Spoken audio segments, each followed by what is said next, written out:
So hello family, આજે હું તમને શીખવવાનો છું કે તમે જો ઝૂમ મિટિંગમાં બેઠા હોય અને તમારે રેઝ હેન્ડ કરવો હોય તો તમે કેવી રીતના કરી શકો. ઘણા બધા લોકો હોય છે જેમને મિટિંગમાં બેઠા તો હોય છે પણ કંઈક બોલવું હોય તો રેઝ હેન્ડ કરી શકતા નથી. તો આજે હું તમને એ જ શીખવીશ. અને આપણે ઝૂમ મિટિંગમાં આવીએ છીએ તો આપણે આજથી કમ્પલસરી એક નિયમ રાખીએ કે આપણે મોબાઈલ આમ ઊભો નહીં રાખીએ. આપણે મોબાઈલને આડો કરી દઈશું. તમે આડો કરી દેશો તો મોબાઈલનું ઇન્ટરફેસ કંઈક આવી રીતના દેખાશે. તો તમે જોઈ શકો છો કે આખો મોબાઈલ કેવી ફૂલ સ્ક્રીનમાં દેખાય. તમે લેપટોપમાં બેઠા હો એ રીતના ફૂલ સ્ક્રીનમાં તમે દેખાવ અને એ સારું લાગે. આપણે આજથી આડો મોબાઈલ રાખીને જ મિટિંગમાં બેસીશું. અને બીજી વસ્તુ કે તમે હેન્ડ રેઝ કેવી રીતના કરી શકો.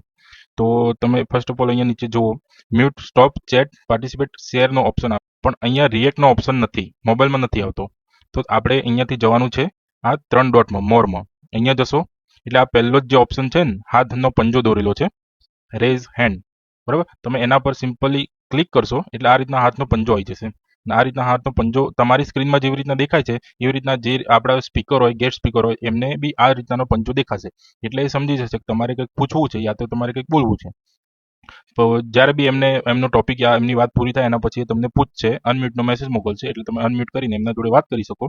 તમારી વાત પૂરી થઈ જાય પછી તમારે ફરીથી લોઅર હેન્ડ કરી દેવાનું છે કે હાથ નીચો કરી દેવાનો છે.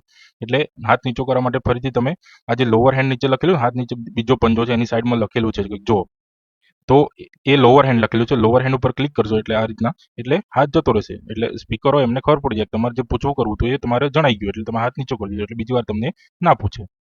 તો આવા જ વિડીયો માટે તમે અમારી ચેનલને સબસ્ક્રાઇબ કરો અને વિડીયો ગમે તો લાઇક કરો. અને આવા જ આગળના વિડીયો અમે લાવતા રહીશું. જેમ કે આ શેરનો ઓપ્શન તમારે અહીંયા શેર સ્ક્રીન કરવી હોય, ફોટો બતાવવો હોય,